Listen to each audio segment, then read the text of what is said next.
6 महीने में कॉलेज छोड़ना, खाली बोतलें बेचकर खाना खरीदना, दोस्तों के घर नीचे फर्श पर सोना।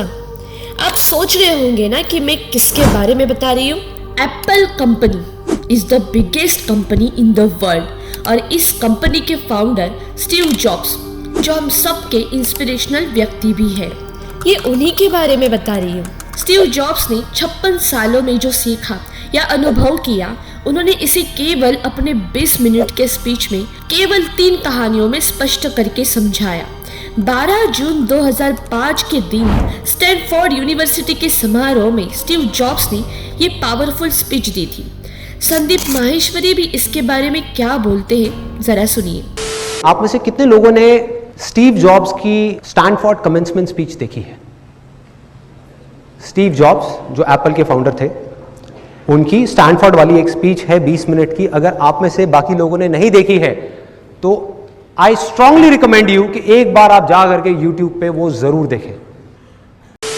अब बिना समय के गवाए इसे सुनते हैं। आप सभी का धन्यवाद। मैं बहुत सम्मानित महसूस कर रहा हूँ कि मैं दुनिया की सबसे बेहतरीन यूनिवर्सिटीज में से एक समारोह में आप लोगों के साथ हूँ।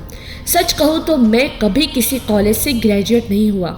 ये पहली बार है जब मैं किसी ग्रेजुएशन के इतने करीब पहुँच पाया हूँ।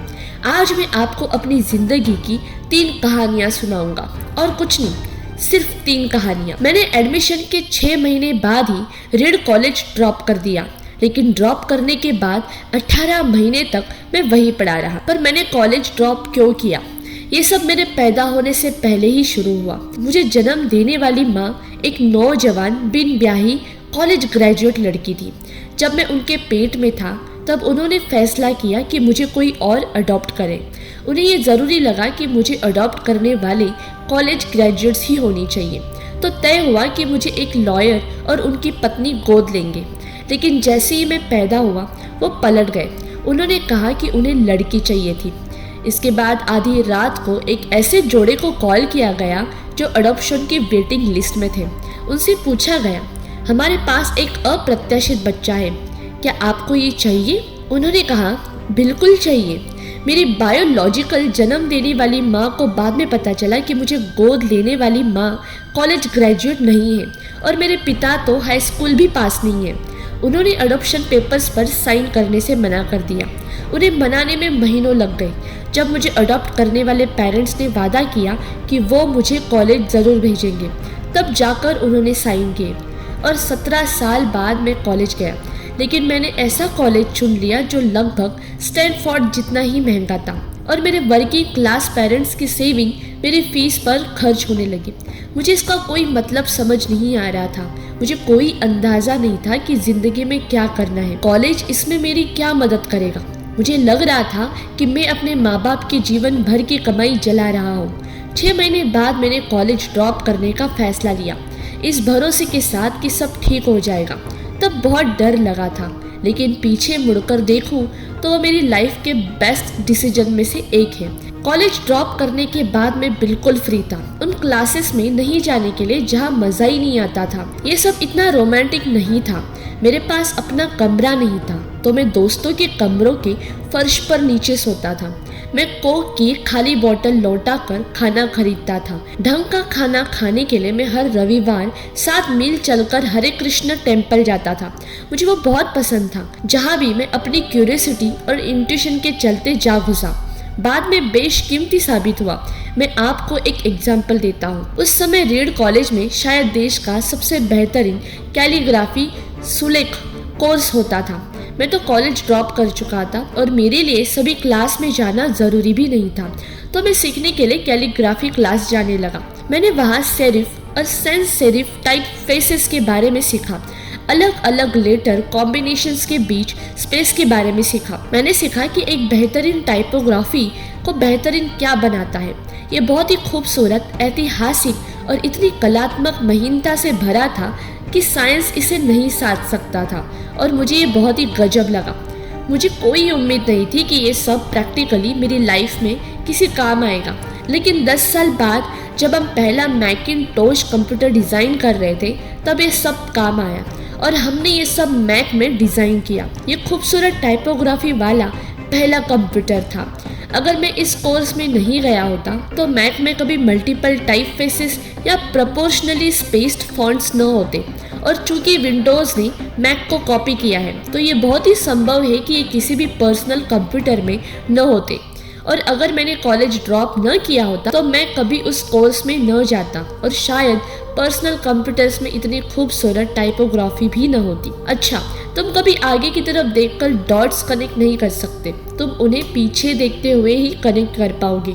तो हमें ये भरोसा रखना होता है कि भविष्य में ये डॉट्स किसी न किसी तरह कनेक्ट हो ही जाएंगे। गॉड्स, नियति, कर्मा, जो भी कहो, हमें किसी न किसी में तो भरोसा करना होता है। इस नजरिए ने मुझे कभी नीचा नहीं दिखाया और इसी ने मेरी जिंदगी को पूरा बदल कर रख दिया। मेरी दूसरी कहानी प्यार और हार के बारे में है। मैं बहुत खुशकिस्मत था कि मुझे जो करना पसंद था वो मुझे कम उम्र में ही मिल गया। जब मैं 20 साल का था, मैंने और वॉज ने मिलकर अपने पेरेंट्स के गैरेज में एप्पल शुरू कर दिया। हमने बहुत मेहनत की। 10 साल में 2 लोगों से शुरू हुई एप्पल $2 बिलियन की कंपनी बन गई, जिसमें आज 4000 से ज़्यादा लोग हैं। फिर मुझे वहाँ से निकाल दिया गया। तुम्हें उस कंपनी से कैसे निकाला जा सकता है जो तुमने शुरू की हो? हुआ यूँ कि जैसे जैसे एप्पल बड़ी हो रही थी, हमने एक ऐसे आदमी को हायर किया जो मुझे मेरे साथ कंपनी चलाने के काबिल लगा। 1 आध साल तक सब बढ़िया चला, लेकिन फिर फ्यूचर को लेकर हमारे विजन्स अलग हो गए। इस अलगाव में बोर्ड ऑफ डायरेक्टर्स ने दूसरी की साइड ली। 30 की उम्र में मैं कंपनी से बाहर था और बहुत ही सार्वजनिक रूप से बाहर था।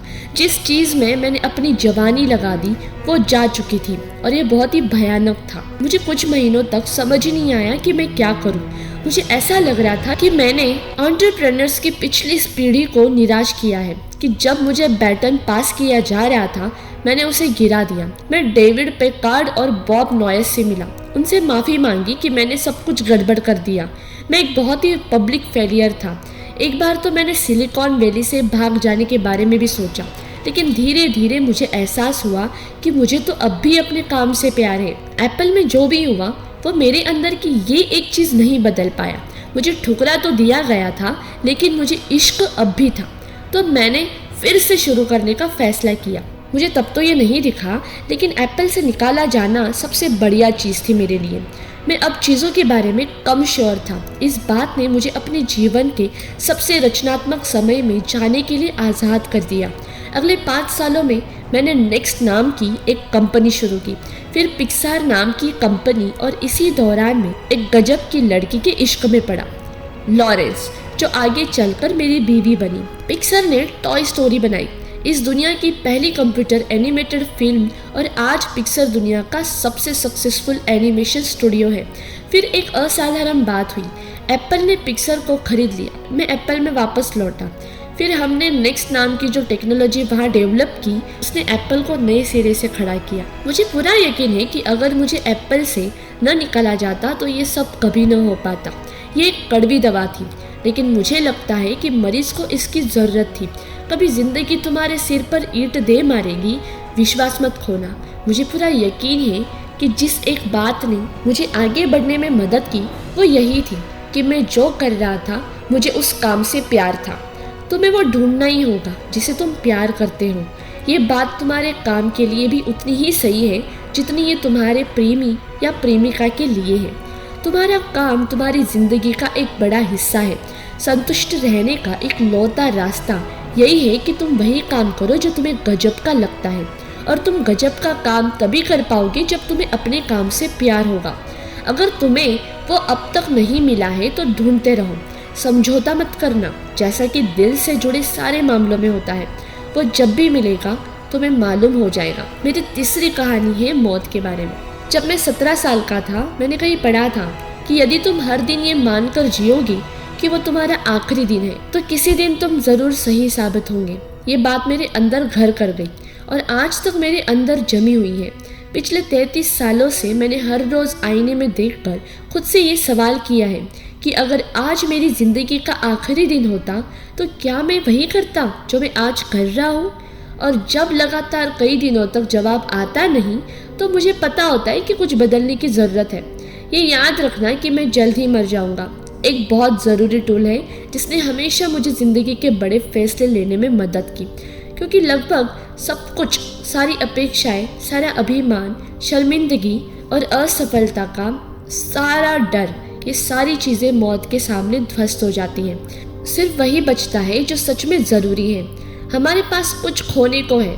इस ख्याल के जाल से बचने का सबसे अच्छा तरीका है ये याद रखना कि मैं जल्द ही मर जाऊंगा। तुम पहले से ही नंगे हो।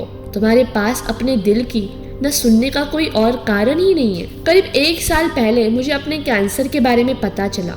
सुबह 7:30 बजे मैंने स्कैन कराया। उसमें साफ साफ मेरे पेनक्रियास में एक ट्यूमर दिख रहा था।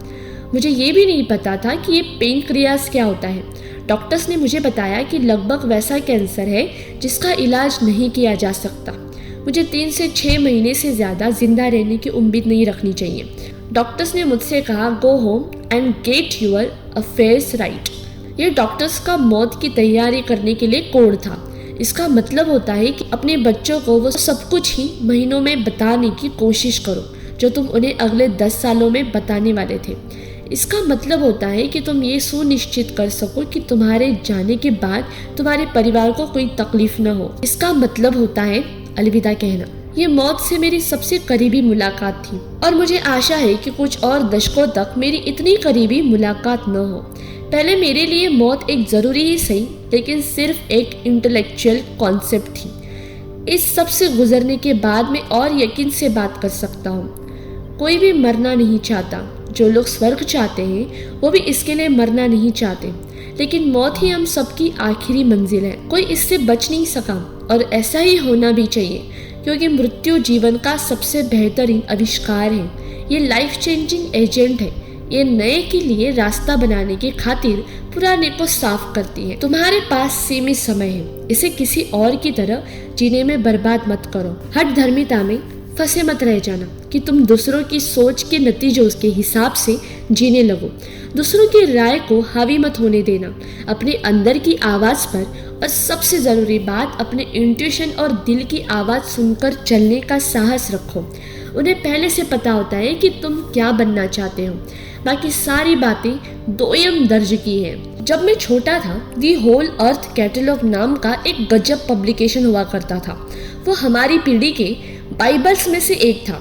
इसे स्टुअर्ट ब्रांड नाम के एक शख्स ने अपने पोएटिक टच के साथ बनाया था। ये 60 के दशक की बात है। पर्सनल कंप्यूटर्स और डेस्कटॉप पब्लिकेशन से भी पहले की। तब ये सब टाइपराइटर्स और सीजर्स और पोल राइट कैमरों से बनाया गया था। ये गूगल के आने के 35 साल पहले एक पेपर बैग गूगल की तरह था। आदर्शवादी, साफ टूल्स और महान विचारों से ओत-प्रोत। स्टुअर्ट और उनकी टीम ने दी होल अर्थ कैटलॉग के कई इश्यूज निकाले और आखिर में एक फाइनल इशू निकाला। ये 70 के दशक के मध्य की बात थी और तब मैं तुम्हारी उम्र का हुआ करता था। फाइनल इशू के बैक कवर पर इस एक गांव की सड़क की सुबह की फोटो थी। ऐसी सड़क जिस पर तुम्हारा हिच हाइकिंग करने का मन कर जाए। उस फोटो के नीचे लिखा था, स्टे हंग्री, स्टे फूलिश। ये उनका फेयरवेल मैसेज था और हमेशा ये मैंने खुद से कहा है। आज आप लोग यहाँ से ग्रेजुएट होकर नई शुरुआत करने वाले हैं, तो आज मैं ये आपसे कहूँगा, स्टे हंग्री, स्टे फूलिश। आप सभी का बहुत बहुत शुक्रिया। दोस्तों, इस वीडियो में अगर मुझसे कोई भूल हुई है तो मुझे माफ़ कर दें। और हाँ, वीडियो अच्छी लगी हो तो लाइक, शेयर एंड सब्सक्राइब ज़रूर करना। जय हिंद।